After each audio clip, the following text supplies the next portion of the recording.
मोदी जी के बारे में बताई कि उन्होंने मुसलमानों के लिए इतने सारे काम किए, मेरा दिल भर आया। वाह, क्या एक्टिंग कर रहा है। मेरे आंखों में आंसू आ गए। अच्छा, कि मोदी जी ने इतने काम किए इस देश के मुसलमानों के लिए और देश के मुसलमानों को पता ही नहीं है कौन है। यानी कि हिंदू हृदय सम्राट मोदी जी अब क्या अपना मन बदल रहे हैं।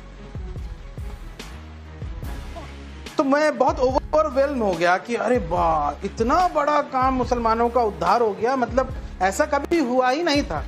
ये जो लाभार्थी वाली बात, ऐसा तो 70 सालों में कभी नहीं हुआ था। पहली बार लाभार्थी योजना में सबको मौका मिल रहा है मुसलमानों को। इससे पहले तो बिल्कुल नहीं मिलता था, है ना? ऐसा है, इससे पहले तो कहीं कुछ नहीं मिलता था। बाकी सब जगह तो मोदी जी ने ही दिया है, मुसलमानों को भी सब कुछ मोदी दिए और गुणगान भी हो रहा है। तो रुको जरा, सब्र करो। देखिए, ये जो एक्टिंग है, ये जो नाटकीयता है, इससे हकीकत छुप नहीं सकती। अच्छा, लाभार्थी के बुनियाद पर उस बात को नहीं छुपाया जा सकता कि इस देश में मॉब लिंचिंग की घटनाओं में पूछ कर, पहचान पूछ कर मुसलमानों को ही मारा जा रहा है। चल झूठा। पुलिस के अपने कानून में भेदभाव होता है और जहां मुसलमान कोई यहां से गुनाहगार होता है उसकी परेड कराई जाती है, उसके घर तोड़े जाते हैं बुलडोजर से। लेकिन अगर दूसरे पक्ष या धर्म का कोई होता है तो वहां पे 10 बार प्रशासन सोचती है।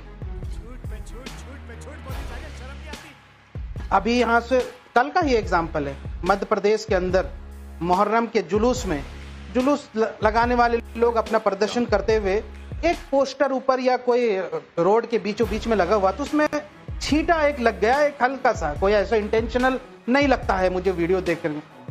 वो मुसलमान थे, मुहर्रम मना रहे थे और पोस्टर भी किसी भारत का नहीं था या ये नहीं था, एक धार्मिक पोस्टर था, हिंदू राष्ट्र। उसके बुनियाद पर उन 4 मुसलमानों को 3rd डिग्री टॉर्चर दिया गया, परेड कराया गया, शारीरिक उसके साथ शोषण हुआ और यहाँ पे मतलब कह सकते हैं कि एक फिजिकल टॉर्चर भी किया गया। और उसके बाद आप उसके घर तोड़ने की बात कर रहे हैं, NSA लगाने की। मैं कब हो गया ये? कब हुआ? कब? कौन सा जुल्म है? क्या मुसलमान इतना गया गुजरा हो गया? ये 2nd क्लास का या तो 3rd क्लास सिटीजन आपने बना दिया। अच्छा। एक इंसान का राइट होता है, एक हुकूक होता है, एक सिटीजन की तरह आप उसके साथ कैसे बिहेव कर रहे हैं? यही मनसे के मोतीहारी में एक यादव भाई को मार दिया गया, उसकी याद तो नहीं आई होगी। Good question. आपको ये भी याद नहीं आया होगा कि बिहार में एक मंदिर पर भी टारगेट किया गया। लेकिन सुधांशु त्रिवेदी, इनके सवाल इतने हैं, जवाब आप दे दीजिए, क्योंकि इनको कन्विंस करना, इनको सब कुछ एक नाटक लग रहा है। ये बंधक बना दिए गए हैं। सुधांशु त्रिवेदी जी का जवाब शोएब जमाई को। शोएब जमाई, आपका फेडर डाउन। सुधांशु। आएगा मजा खेल का, बहुत मजा आएगा। जो शोएब जमाई ने कहा, मैं उसकी बात का आंशिक समर्थन करता हूं। वाकई 2014 से पहले स्थिति क्या थी? मैं उत्तर प्रदेश का रहने वाला हूं। उत्तर प्रदेश की ब्यूरोक्रेसी में 1947 में मुसलमान था 20%। बात तो सही है। और 2014 तक आते आते क्या रह गया? 2%। हमारी तो इसके लिए कौन जिम्मेदार था? 6 साल बीजेपी रूल में रही थी और 61 ईयर सेकुलर दल। पश्चिम बंगाल, जहां आज तक एक भी दिन बीजेपी का रूल नहीं रहा है, वहां मुसलमानों की आबादी है 27, 28, 29% और सरकारी नौकरी में है 1.8%। गुजरात, जिसके बारे में आप लोग तमाम अनेक प्रकार की बातें करते हैं, मुसलमानों की आबादी 10%, सरकारी नौकरी में लगभग 9% की आबादी। यह होता है ईमानदारी से काम करना। और उसके बाद देखिए मुसलमान कहां से कहां पहुंचे। पढ़ाई लिखाई में मुसलमानों की स्थिति यह थी कि सैयद मुसलमानों का जो लिटरेसी रेट था वो एवरेज से 3 गुना ज्यादा था 1931। यूपी में सैयद मुसलमानों का लिटरेसी रेट था 24%।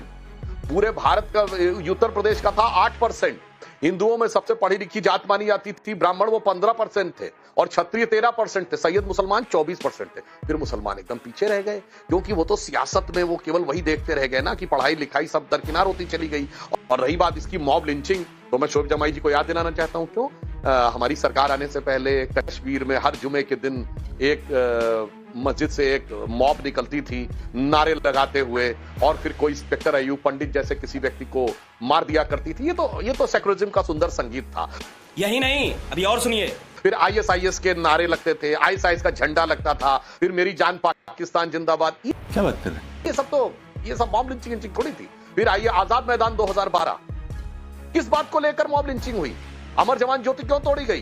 क्योंकि फेसबुक पर कुछ पोस्ट आ गई थी जिसमें कहा गया कि ये बर्मा में मारे गए रोहिंग्या मुसलमानों की फोटो है। बाद में पता चला थाईलैंड में तूफान में मारे गए लोगों की फोटो थी। अगर मान भी लिया जाए कि बर्मा के रोहिंग्या मुसलमान मारे गए थे, तो भैया आजाद मैदान में किस बात को लेकर अमर जवान ज्योति तोड़ी गई थी मेरे भाई? वो मॉब लिंचिंग थोड़ी थी यार, ये सब तो सेक्युलरिज्म का सुंदर संगीत होता था। अरे बाप रे, ये तो धोती खोल रहा है। इसीलिए मैं कहना चाहता हूं नाविका जी, आज इस देश में 2 प्रकार के मुसलमान, एक है जो हमारे फैज भाई जैसे लोग बैठे हैं जो भारत माता की जय बोलते हैं, एक है शोएब जमाई के चीफ जो फिलिस्तीन की जय बोलते हैं। ये बड़ी अच्छी बात कही आप।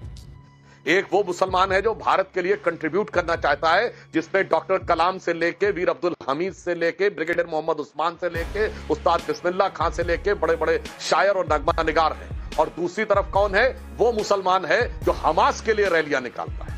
क्या बात है सर, क्या बात है सर। केरल से लेके कश्मीर तक जो हिजबुल्लाह के लिए रैलियां निकालता है, जो सिर्फ फिलिस्तीन की बात नहीं है, जो आईएसआईएस के झंडे लगाता है, जो सर तन से जुदा के नारे करता है और उसके बाद सर तन से जुदा कर देता है। और उसके बाद इन्होंने अपना मुस्तकबिल क्या बनाया, मैं एक बात फिर रिपीट कर देना चाहता हूं। पूरे भारत में आज सबसे अधिक पढ़ी लिखी कम्युनिटी कौन है? वो है पारसी, 0.001% की माइनॉरिटी है। सबसे ज्यादा साइंटिस्ट इंडस्ट्रियलिस्ट उन लोगों ने दिए हैं। सबसे प्रॉस्परस कम्युनिटी जो सबसे ज्यादा इनकम टैक्स पे करती है वो है जैन, एक माइनॉरिटी जो 1% की माइनॉरिटी है। सबसे एंटरप्रेन्योरशिप कम्युनिटी कौन है? सिख, जो 1.8% की माइनॉरिटी है। यहां तक क्रिश्चियंस में भी लिटरेसी का रेट बहुत अच्छा है। परंतु सबसे बड़ी माइनॉरिटी जो है, माइनॉरिटी में प्रचंड मेजॉरिटी जो है, वो जो है आज सबसे पीछे है। और तब जो नाविका जी मैंने पहले बोला था पार्लियामेंट में, दोबारा रिपीट कर देता हूं, जब आजादी मिली तो ना कोई क्रिश्चियन रियासत थी, ना कोई यहूदी रियासत थी, ना कोई पारसी रियासत थी। एक आधा महाराजा पटियाला को छोड़ दे तो 1-2 सिख रियासतें थी बस।